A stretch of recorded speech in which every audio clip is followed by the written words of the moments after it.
Don't tell anyone about this, because if you do, you'll get them killed. I'm the doctor, by the way. What's your name? Rose. Nice to meet you, Rose. Run for your life.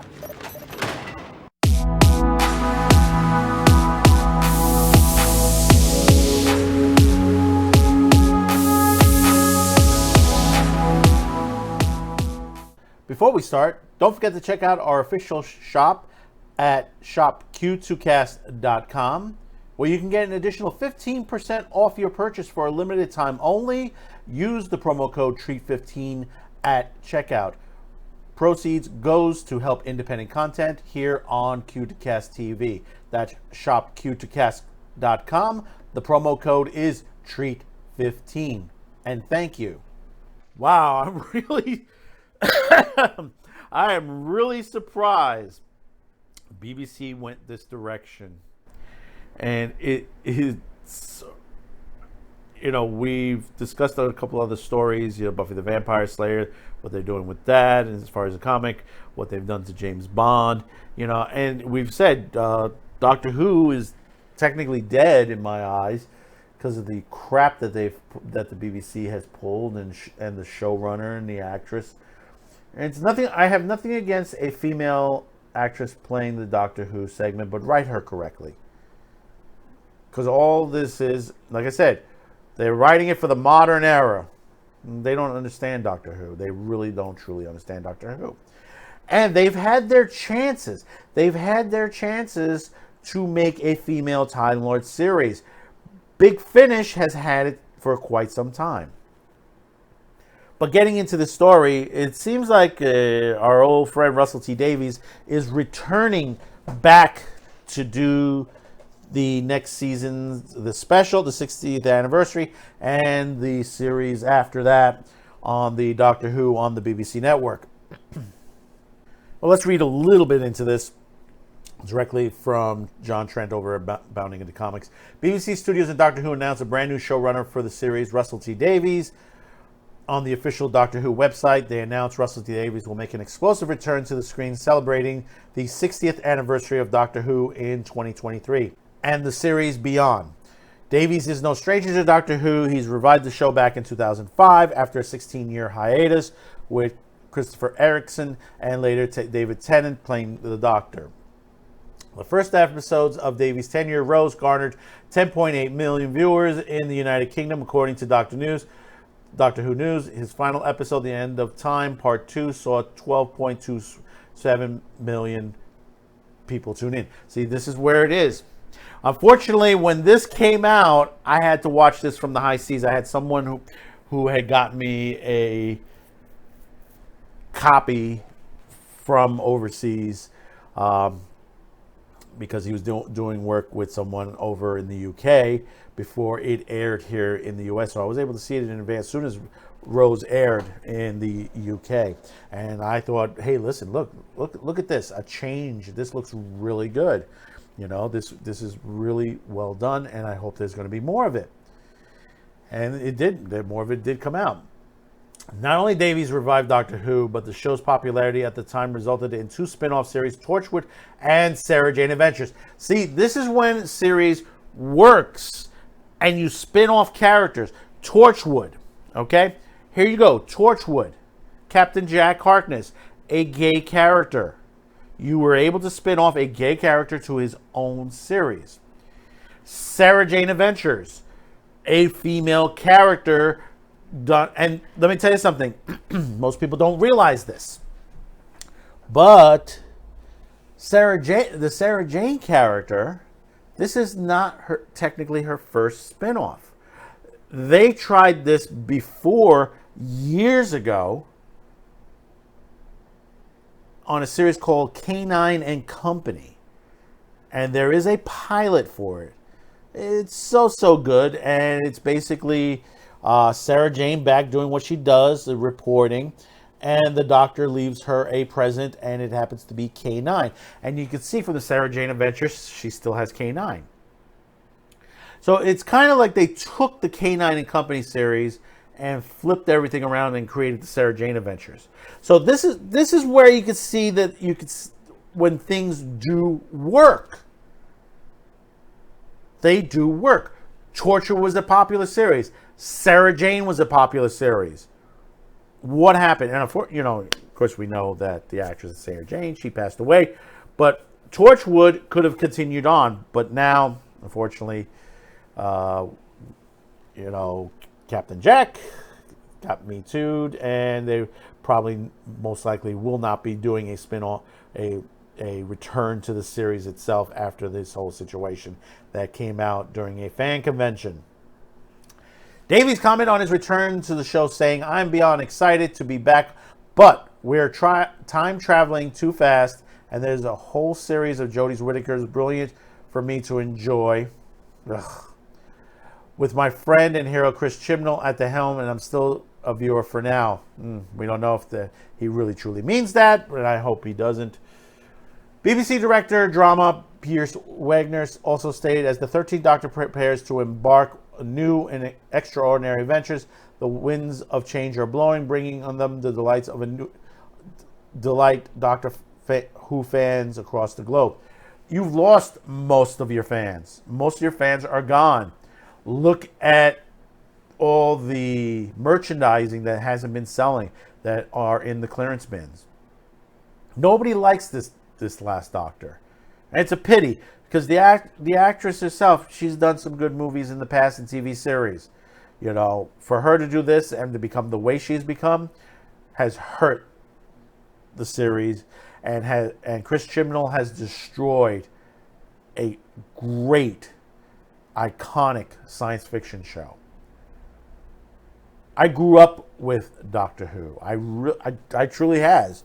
The first I saw, and I'll bring this up again, and I'll bring it up in front of the screen there. This little clip here is a little clipping from the TV Guide back when Tom Baker had taken over the spin, and we had just gotten the first episodes in the U.S. on WWOR Channel 9. And I didn't know what to make. I'd never heard of Doctor Who before. Seeing this face on there, which is a Centauran, I was like, what the hell is this? And the first episode was Robot. Robot was the first episode. And the thing about it was, at the time, they weren't playing a full episode. They were playing it in halves. So actually, I think we got 1 or 2 halves. I don't remember that period, but I know that they were doing in the episodic mode back then, which made it very popular to the U.S. fans. We are thrilled that Russell is returning to Doctor Who to build on the huge achievements of Chris and Jodie. Thank you to the two of them and the team in Cardiff for all they continue to do for the show. And hello, Russell. It's wonderful to have you back. Wanger added. Crap. The current showrunner, Chris Chibnall, also stated, it's a monumental, exciting, and fitting that the Doctor Who's 60th anniversary will see one of Britain's screenwriter Diamond's return home. Russell built the baton that is about to be handed back to him. Doctor Who, the BBC, the screen industry in Wales, and let's be honest, everyone in the whole world have so many reasons to be very excited. Excited indeed what lies ahead. The thing is, I don't know how Davies is going to handle this, to be honest. This show is so damaged. Line of succession of the doctors have been changed out. They've add race swapping. They're doing race swapping. They're saying the first Doctor was not Hartnell. How can you do that? How can you do that? Do you understand that the producer of this show originally was a woman? Do you understand that? Verity Lambert. Do you understand that Verity Lambert is the one who started the show? She worked hard to get this show done. With all the difficulties to make this show. What she went through to make this show. They put the Doctor Who, if you have not seen the little mini movie about the making of the series, they put this series in the worst working studio in the entire BBC network. They gave her no respect But she was able to turn around and bring a successful TV series that basically has had fans for several generations. Fans that go across, that basically original ones that were kids became adults, showed it to their kids, and now showing it to those kids are showing it to their kids. You know, Pluto TV has a channel dedicated just for Doctor Who. They're not showing the newer stuff. They're showing all the classic stuff. They're showing the Hartnell. They're showing the Tom Baker, the Colin Baker. They're showing Sylvester McCoy. They're showing all of those doctors. Now, I did like the David Tennant. I like the Erickson. I like the Matt Smith. But things changed when we got to the last two doctors. Things started to change. And it wasn't for the better. It wasn't for the better. They've lost their way because they don't understand what is science fiction. They just want to throw activism into there. Hell, BBC viewers are canceling their TV licenses left and right overseas. Because it's not only Doctor Who, it's all the other programming that they're offering on those networks. It's just pure crap. You know, Apple TV has the Foundation. I don't know if it's a movie or series. I think it's a series on there. From what I understand, the premise is sort of the Isaac Asimov book, but they've taken none of the storyline itself. They recreated the story itself, and they admit to that. Radical reinterpretation. Radical reinterpretation. Words that you have to fear. Made for the modern era. More words you have to fear. My question is, who did you make it for?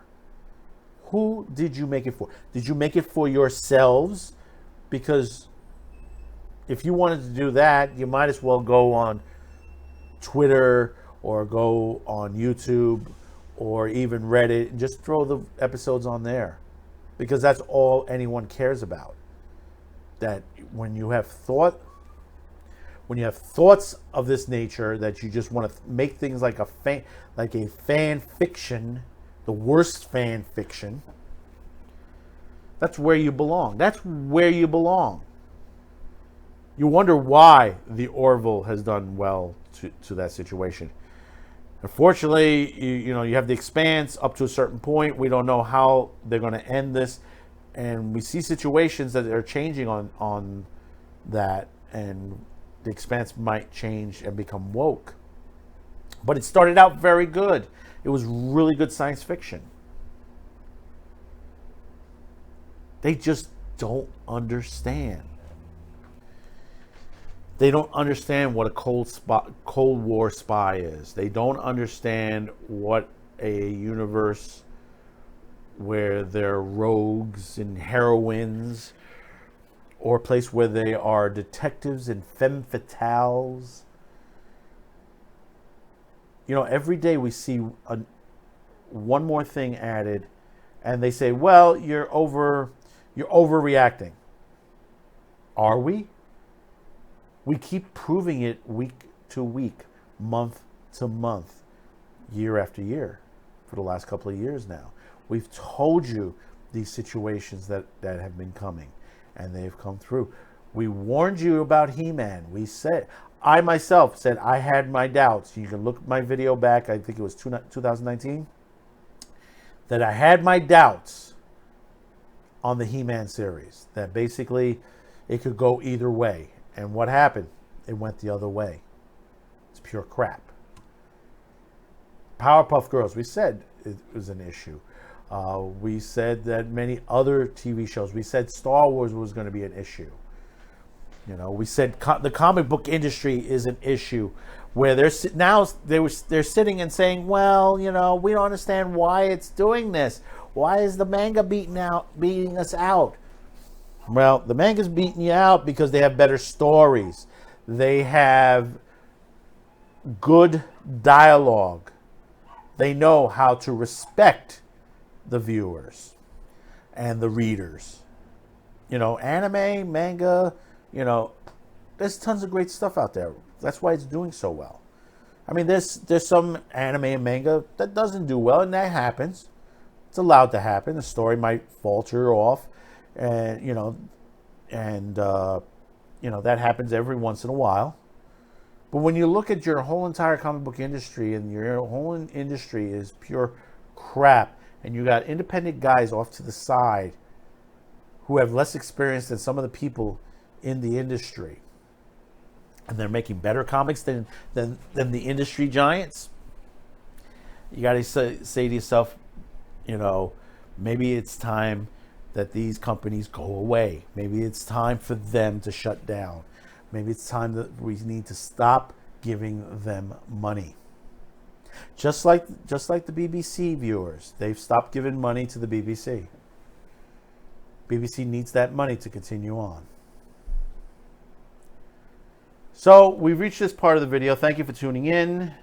Don't forget to hit that like, subscribe, share. We'll see you on the next video. Thank you for tuning in, and bye-bye now.